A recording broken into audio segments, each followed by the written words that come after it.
हम बात करते हैं factors affecting the enzyme activity. जब फैक्टर्स की बात हुई थी तो मैंने बात करी थी कुछ टेम्परेचर और पीएच के बारे में। तो पीएच आपको पता है, टेम्परेचर और पीएच दोनों ऑलमोस्ट सिमिलर तरीके से काम करते हैं। ये बहुत ही प्रिसाइज पीएच और प्रिसाइज टेम्परेचर पे काम करता है। लास्ट टर्न पे हम लोगों ने इसके बारे में डिस्कस किया था कि एक ऑप्टिमम कंडीशन होती है। ऑप्टिमम कंडीशन क्या होती है? ये वो कंडीशन होती है, चाहे वो टेम्परेचर के लिए हो चाहे वो पीएच के लिए हो, जिसपे conversion of substrate into the product will be maximum। ठीक ना? ये ऐसा नहीं है कि हाई टेम्परेचर, जैसे कि अगर हम ये बोलें कि टेम्परेचर सपोज हम जीरो से अगर स्टार्ट करें, तो जीरो से अगर हम स्टार्ट करते हैं, जैसे यहां से देखिए जीरो से स्टार्ट करते हैं, एक टेम्परेचर ऐसा होगा जहां से रिएक्शन स्टार्ट होगी। लेकिन अगर आप देखोगे तो एक ऐसी कंडीशन होगी, टेम्परेचर एक ऐसा होगा, सपोज ये हमने 20 to 25 के अराउंड का लिया, तो यहां तक अगर हम लेके गए तो हमने क्या देखने को मिल रहा है कि रिएक्शन जो है वो फास्ट हो रही है या फिर जो कन्वर्जन है वो बढ़ता जा रहा है। लेकिन जैसे इससे हम आगे बढ़ते हैं, वापस से कन्वर्जन क्या होता है? डिक्रीज होने लगता है। तो हम ये कह सकते हैं कि ये वो पॉइंट है जिस पे कन्वर्जन जो है सबस्ट्रेट का प्रोडक्ट में वो मैक्सिमम है, and that point is known as the optimal condition. ये ऑप्टिमल कंडीशन है, और ऑप्टिमल कंडीशन में क्या हो रहा है? सबस्ट्रेट मैक्सिमम कन्वर्ट हो रहा है। अब ये ऑप्टिमल कंडीशन हर एंजाइम के लिए, और इवन एंजाइम जो सबस्ट्रेट यानी कि सबस्ट्रेट और एंजाइम दोनों के लिए क्या होगा? स्पेसिफिक होगा, अलग अलग होगा। हो सकता है कोई एंजाइम 20 पे मैक्सिमम ऑप्टिमल कंडीशन हो सकता है किसी एंजाइम की एक्टिविटीज हो सकता है 50 पे मैक्सिमम हो। तो ये डिपेंड करेगा हर एक एंजाइम के लिए कि टेम्परेचर क्या ऑप्टिमल होगा, पीएच क्या ऑप्टिमल होगा। तो ये चीजें हम लोगों ने लास्ट टर्न पे देख लिया था। अब बच गया था क्या? कंसंट्रेशन ऑफ सबस्ट्रेट, जिसके बारे में इधर दिया हुआ है कि concentration of substrate.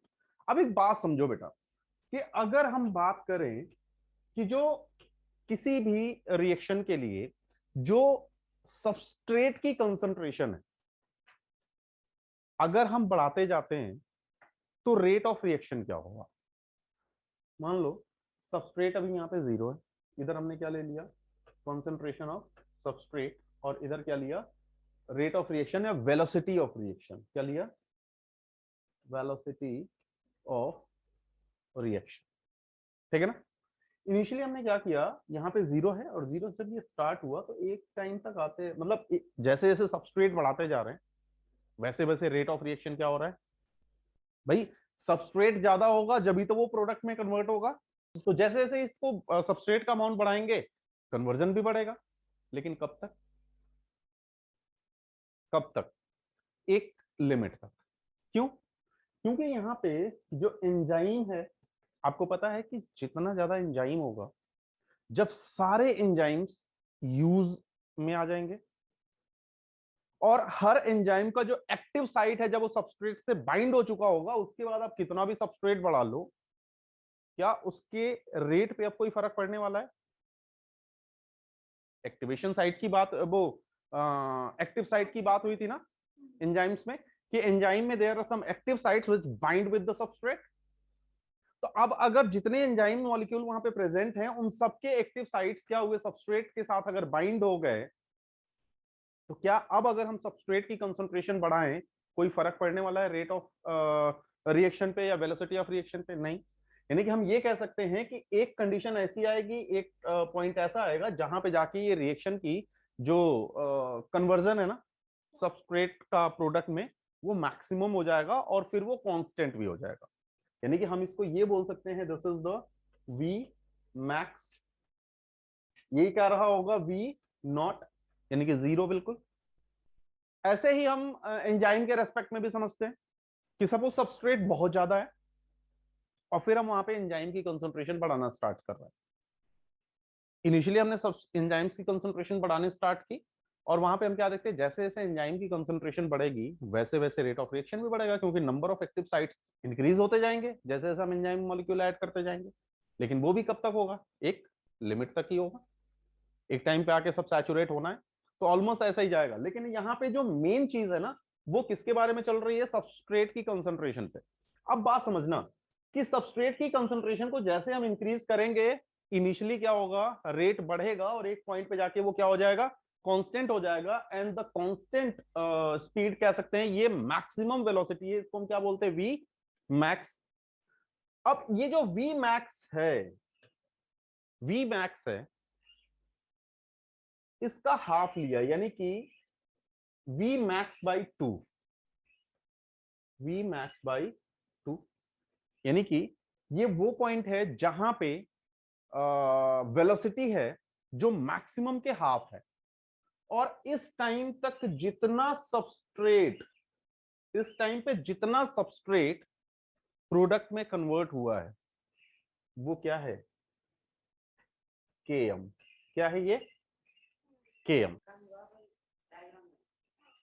KM value diagram में लिखी हुई है, अगर आप ढंग से देखोगे यहां पे, ये देखिए केएम वैल्यू लिखी हुई है, लेकिन इसको एक्सप्लेन नहीं किया है।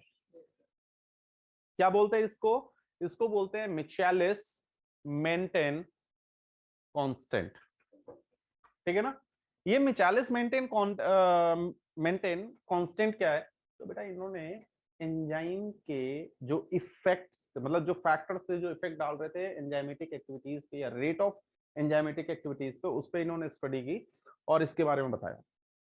तो ये क्या चीज है कि half of the maximum velocity किसी भी रिएक्शन के रेट की, उस पे जितना सबस्ट्रेट प्रोडक्ट में कन्वर्ट हुआ होता है वो कंसंट्रेशन क्या कहलाती है, केएम, ठीक है ना। अब ये जो केएम वैल्यू है, इससे क्या क्या पता चलता है, इससे पता चलता है binding affinity of enzyme with the substrate, binding affinity of enzyme with substrate. अब कहोगे सर कैसे, एक बात बताओ बेटा, मैं आपको दिखाता हूं दो ग्राफ, एक तो ये है और एक क्या है, ये है, ठीक ना। यानी कि ये भी एक टाइम पे जाके, अब इसका अगर हम वी मैक्स देखेंगे तो कितना होगा बेटा, ये होगा। इसको हम क्या बोलते हैं, चलो ए बोल दिया और इसको बी बोल दिया, ठीक ना। इसका वी मैक्स क्या होगा, हम बी, वी बी मैक्स और वी ए मैक्स लिख दे रहे हैं, ठीक है।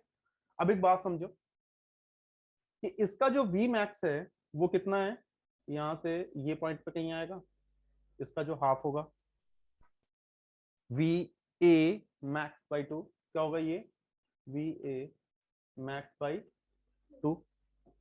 तो इसकी केएम वैल्यू कितनी हुई, ये रही, ठीक है। वहीं पे जो दूसरा है,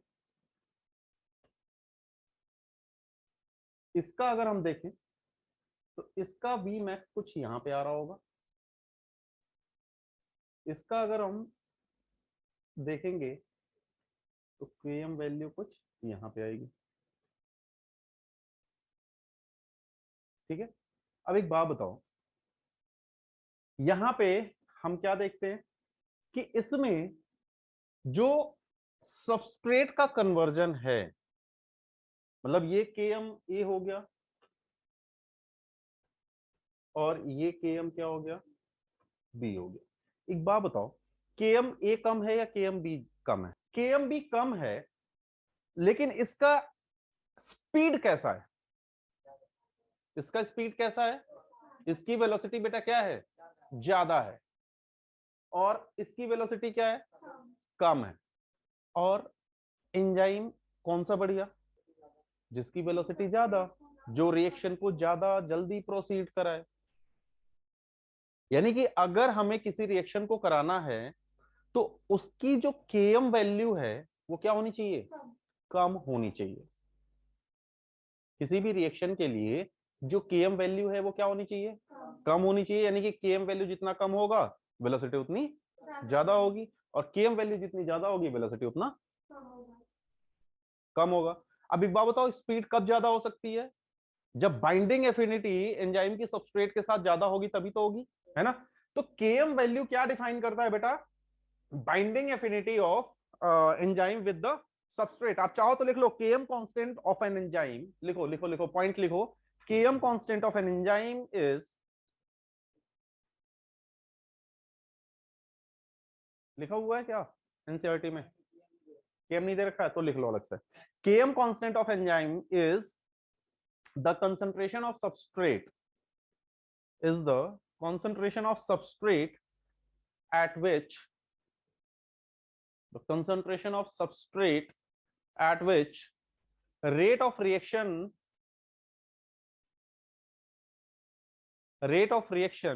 of the enzyme, rate of reaction of the enzyme attained half of its maximum velocity। नहीं समझ में आया? यानी V max by 2, तो हम क्या बोलेंगे Km equal to V max by 2। इसका मतलब क्या हुआ कि ये वो पॉइंट है या वेलोसिटी का वो पॉइंट है जिसपे कन्वर्जन किसका या स्पीड कन्वर्जन रेट ज्यादा है, किसका, सबस्ट्रेट का प्रोडक्ट में। सर हाँ तो कोई रीजन है कि हम इसमें हाफ में क्यों लेते हैं? ये कांस्टेंट बेटा देखो, क्योंकि देखो जो V मैक्स है ना बेटा, V मैक्स है, आप देखो कि उस पे क्या हो रहा है कि कन्वर्जन कांस्टेंट हो चुका है, लेकिन यहां पे क्या हो रहा है, स्पीड बढ़ती जा रही है, स्पीड बढ़ती जा रही है, यहाँ पे एक्सेलरेटिंग फॉर्म है, यहाँ पे ये कांस्टेंट हो चुका है। इस पे अब अगर हम कुछ भी चेंज करेंगे ना, लाइक सबस्ट्रेट की कंसंट्रेशन, एंजाइम की कंसंट्रेशन, कोई फर्क नहीं पड़ने वाला है, लेकिन यहाँ पे फर्क पड़ेगा। तो मिचेलिस एंड मेंटेन ने बढ़िया से इसकी स्टडी की और उन्होंने केएम वैल्यू के बारे में बताया, और यहीं पे हम बाइंडिंग एफिनिटी को मेजर कर सकते हैं। यहां से हमें कुछ पता नहीं चलने वाला है क्योंकि यहाँ पे तो कांस्टेंट हो रखा है।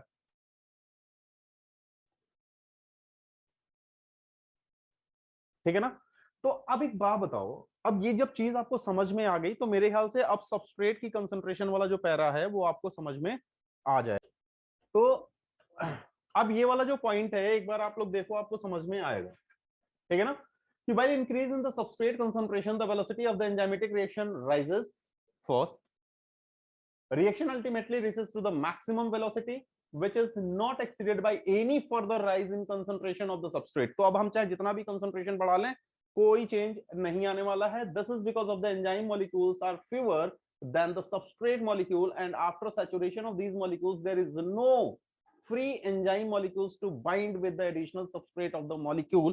अब यहाँ पे इस तरीके से भी आपसे बोला जा सकता है कि there is no free active sites, और जब फ्री एक्टिव साइट्स नहीं है तो सबस्ट्रेट बाइंड नहीं करेगा। The activity of an enzyme is also sensitive to presence of, अब ये नेक्स्ट पॉइंट है, ये नेक्स्ट पॉइंट है।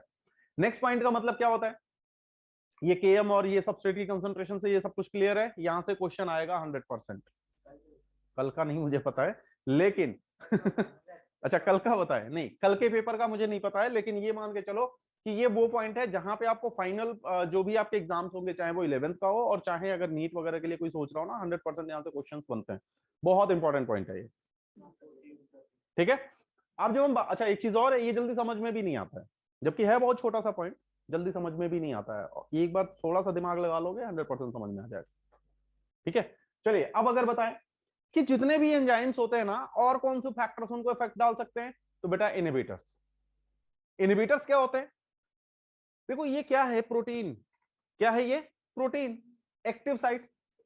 तो यहाँ पे जो प्रोसेसेस है ना, ये हाईली स्पेसिफिक है। आपको मैंने बताया था कि enzymes are highly specific to their substrate, क्योंकि जो एक्टिव बाइंडिंग साइट्स हैं दे आर स्पेसिफिक। अब जहां पे ग्लूकोज को बाइंड होना है वहां ग्लूकोज ही बाइंड होगा, कोई दूसरा कंपोनेंट बाइंड नहीं होगा। समझ रहे हो ना? तो ये बहुत ज्यादा सेंसिटिव होते हैं, तो in presence of specific chemical that bind to the enzyme.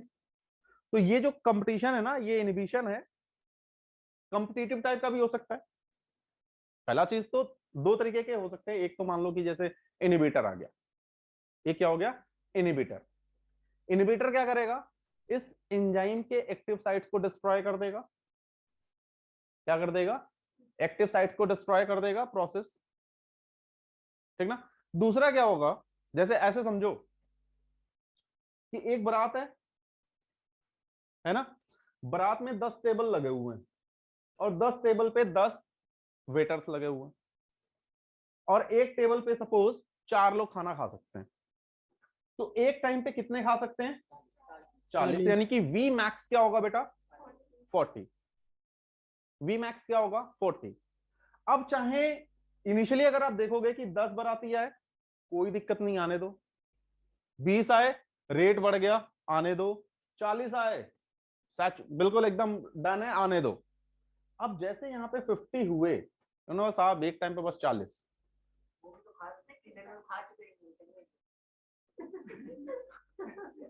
Chemical आप देखो, एंजाइम्स फ्री हो जाते हैं प्रोडक्ट बनने के बाद, जैसे दूसरे खा के गए खाली हो गए, है ना। तो बेटा क्या हुआ यहाँ पे? क्या हुआ? अब कुछ लोगों को यहाँ पे वेट करना पड़ेगा। इसमें से क्या हुआ, किसी को आगे गुस्सा, उसने क्या किया, एक वेटर को कंटाप खींच दिया। वेटर को आगे गुस्सा, वेटर अपना टेबल छोड़ के भाग लिया। अब क्या हुआ, अगर आप देखोगे तो जहां 40 एक टाइम पे खा रहे थे, वहां पे अब खाली 36 ही खा पाएंगे। उसके पास, एक के पास 4 एक्टिव साइट्स थे, ऐसे समझो।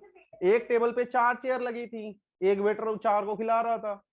मैंने बोला 10 टेबल है, 10 वेटर है ना, 4 एक्टिव साइट्स हैं, एक टेबल पे 4 एक्टिव साइट्स हैं, यानी कि 4 चेयर लगी हुई हैं, एक टेबल पे 4 लोग खा सकते हैं। किसी ने कंटाप मार दिया, एक भाग गया, तो 4 लोगों का खाना कम हुआ, एक टेबल बिल्कुल ब्लॉक हो गया। यानी कि ये क्या हो गया? Chemical inhibitor. इसने क्या किया, इस एंजाइम को ही एक तरीके से क्या कर दिया? इनहिबिट कर दिया। और दूसरा क्या हो सकता है? Competitive inhibitor. कॉम्पिटिटिव इनहिबिटर्स जो होते हैं वो क्या होते हैं बेटा? उनका जो स्ट्रक्चर होता है वो सबस्ट्रेट के जैसा होता है। सपोज क्या हुआ, बारातियां जितनी भी हो, ये 40 जो थे ये बाराती थे, इसमें हो सकता है 20 क्या हो गए, बाहर के लोग सूट बूट पहन के बिल्कुल बाराती बन के आ गए। वेटर कौन सा किसी को पहचान रहा है? वहां तो आए बिल्कुल सूट बूट में हो, आ जाओ सब खाना खाओ। अब एक बात बताओ, क्या अब वो जो 20 एक्स्ट्रा जो बाहर के लोग हैं, यानी कि जो सबस्ट्रेट नहीं है, वो बाइंड कर गए किसके साथ? एक्टिव साइट्स के साथ। तो जो rate of conversion of product है, क्या ये उतना ही रहेगा जितना होना चाहिए था? नहीं। Yes sir. कैसे यस सर भाई साहब? सबस्ट्रेट ही तो प्रोडक्ट में जाएगा, उनका काम है, इसने तो खाना खिलाया, इसको तो लग रहा है कि इसने खाना खिलाया, लेकिन क्या बारातियों ने खाना खाया? प्रोडक्ट क्या है? बाराती को खाना खाना है, सबस्ट्रेट का प्रोडक्ट में कन्वर्ट होना है, लेकिन यहाँ पे सबस्ट्रेट ही अलग है, तो क्या वो प्रोडक्ट में बनेगा? प्रोडक्ट बनाएगा नहीं। लेकिन कहीं ना कहीं ये चीजें यूज में आ गई ना। यानी कि ये जो कॉम्पिटिटिव इनहिबिटर्स होते हैं, ये क्या होते हैं? बिल्कुल सबस्ट्रेट के जैसा इनका स्ट्रक्चर होता है, और ये जो एक्टिव साइट्स ऑफ एंजाइम है उसके साथ जाके ये बाइंड कर जाते हैं। और अगर एक्टिव साइट्स के साथ ये बाइंड कर जाएंगे, तो क्या प्रोडक्ट का फॉर्मेशन उसी स्पीड से होगा जैसा पहले हो रहा था? नहीं। तो ऐसे इनहिबिटर्स को हम क्या बोलते हैं? Competitive inhibitors. तो यहाँ पे कुछ इनहिबिटर्स के बारे में दे रखा है, जैसे the activity of enzyme also sensitive to the presence of specific chemicals that bind to the enzyme. When the binding of the chemicals shut off enzymes actively, the process is called the inhibition. तो किसी तरीके से actively ये क्या कर रहे हैं? Process को रोक रहे हैं, and the chemical is called the inhibitor. फिर अब inhibitor closely resemble the substrate in its molecular structure and inhibits the activity of the enzyme. It is known as the competitive inhibitor. यानी कि इसका जो प्राइमरी वो है, वो क्या होना चाहिए कि ये सबस्ट्रेट के जैसा होना चाहिए। मॉलिक्यूलर स्ट्रक्चर कैसा होना चाहिए? सबस्ट्रेट के जैसा। Due to its close structural similarity with the substrate, the inhibitor competes with the substrate for the substrate binding site of the enzyme and active sites of enzymes. Consequently, the substrate cannot bind as the result of the enzyme action declines. Enzyme के action क्या हो गया? अब कम हो गया. The inhibition of the succinic dehydrogenase by the malonate, which closely resemble with the substrate succinate in the structure. Such competitive inhibitors are often used in the control of the bacterial pathogens. तो इसका हम bacterial pathogens को control करने के लिए use करते हैं, इसमें क्या कहते हैं, ह्यूमन वेलफेयर में. और अगर देखा जाए तो ऐसे भी कई सारे आपको मिलने हैं. जब आप वो पढ़ोगे ना लेकिन आपके सिलेबस में है नहीं।